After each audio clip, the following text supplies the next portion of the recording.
extreme methods of closure, awful uses for chairs, and a new meaning for showing someone the ropes. What? Today we are breaking down and reacting to 5 of the most frightening historical capital punishment devices and their impact on the human body from a medical standpoint. Alright, let's dive right in. Number 5, the electric chair. Introduced in the late 19th century, this method of retribution was developed originally with the intention of providing a more humane alternative to the previously used, more brutal methods such as hanging. The basic idea was to send a lethal dose of electricity through the body, with the chair delivering a quick and painless death to the perpetrator. But unfortunately, history tells us the story doesn't always go as planned. Invented by Alfred P. Southwick, a dentist and former steamboat engineer, Southwick was inspired to create this device after witnessing what he called is a painless death caused by accidental electrocution. Teaming up with the state of New York, they sought to revolutionize the way justice was served, and death by electric chair was first adopted by New York State in 1899. How does the electric chair work? And what went wrong during its first use? The method applies one or more high voltage electrical currents through electrodes attached to the head and legs of a condemned inmate, who sits strapped to a chair. From a medical perspective, the electric chair causes death by triggering massive organ failure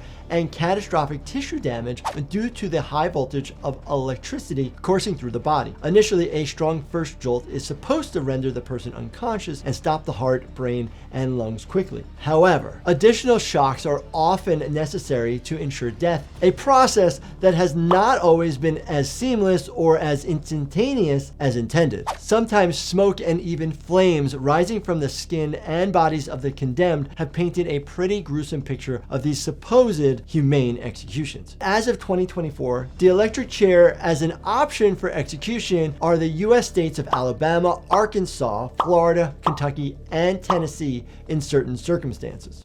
Number 4, the guillotine. Emerging during the turbulent days of the French Revolution around 1789, it was designed by Dr. Joseph Guillotine, a French physician who really intended it to be a gentler form of capital punishment. Personally opposed to capital punishment in general, Guillotine had the opinion that decapitation by a quick machine would be much more humane than the sword or axe endings, which were offered at the time. So, how did the injurious apparatus work? Well, it consisted of a tall upright frame which had a heavy angulated blade that was dropped, decisively severing the head from the body. From a scientific and mechanical perspective, the guillotine's operation is based on the principles of gravity and kinetic energy. The mouton, a massive weighted blade carrier, ensures that the blade comes down with enough force to complete its final task in a single clean stroke. Medically speaking, the guillotine causes instant decapitation, which is immediately fatal due to the catastrophic disruption of the brain and central nervous systems. Death occurs within seconds as the separation of the head from the heart and lungs abruptly stops oxygenated blood from reaching the brain, ensuring a rapid loss of consciousness and vital functions. So, could a human live without their head? So what happens from a medical standpoint is you still have blood flow in your brain. So action potentials and muscle contractions will still occur for a few seconds, but is there actually consciousness? Will anybody know? You cannot study this.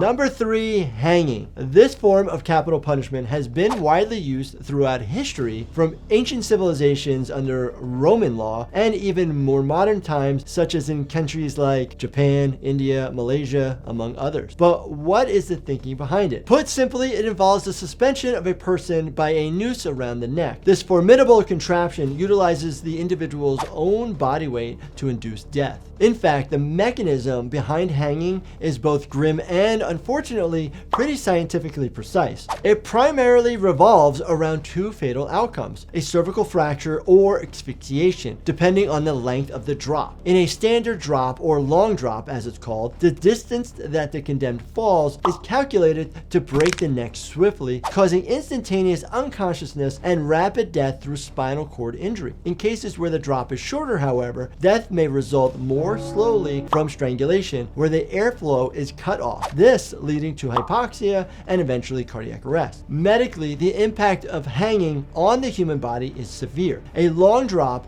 aims to cause a cervical fracture, specifically breaking the cervical vertebrae, which can sever or damage the spinal cord and disrupt the brain's ability to communicate with the body, leading to the heart and lung function immediately stopping. On the other hand, the slow asphyxiation from a short drop gradually deprives the brain of oxygen, a process that can cause unconsciousness and prolonged suffering before death occurs.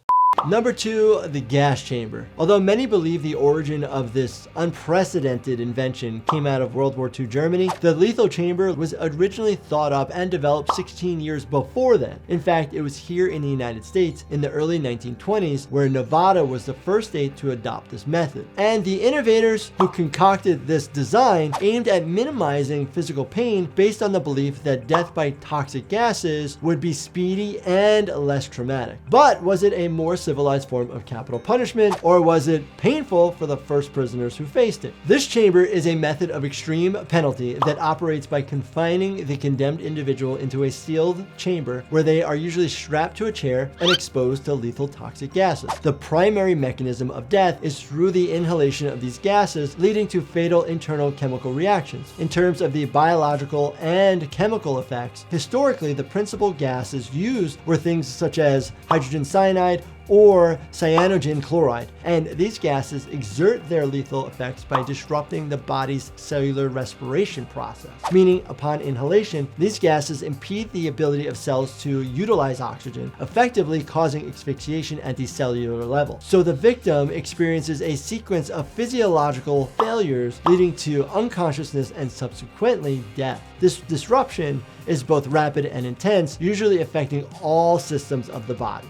Number 1, lethal injection. Recognized as a contemporary method of capital punishment, lethal injection was developed in the 1970s by an Oklahoma medical examiner and pathologist, Dr. J. Chapman, who was asked by his Oklahoma legislators to come up with a better, more dignified form of judicial punishment. The first lethal injection was used on a prisoner in Texas in 1982. But how did it work, and why was it supposedly less barbaric than other forms of punishment? Lethal injection uses a sequence of 3 drugs: a sedative, a paralytic, and a drug that induces cardiac arrest. The first drug, typically a barbiturate, that sedates the individual. From there, the second drug is a paralytic that paralyzes the muscles, including the diaphragm, which halts breathing. Finally, another drug, usually potassium chloride, is administered, stopping the heart altogether and causing death. From a medical standpoint, the process of using these drugs for lethal injection are designed to act on the body's systems very methodically. However, if improper doses are used or issues with injection happen, this can possibly lead to severe pain, suffocation while conscious, and a more prolonged death than originally anticipated, which many argue is inhumane. Today, about 1,400 prisoners have been executed by lethal injection in the United States since 1976, making it the most common method of execution in the country.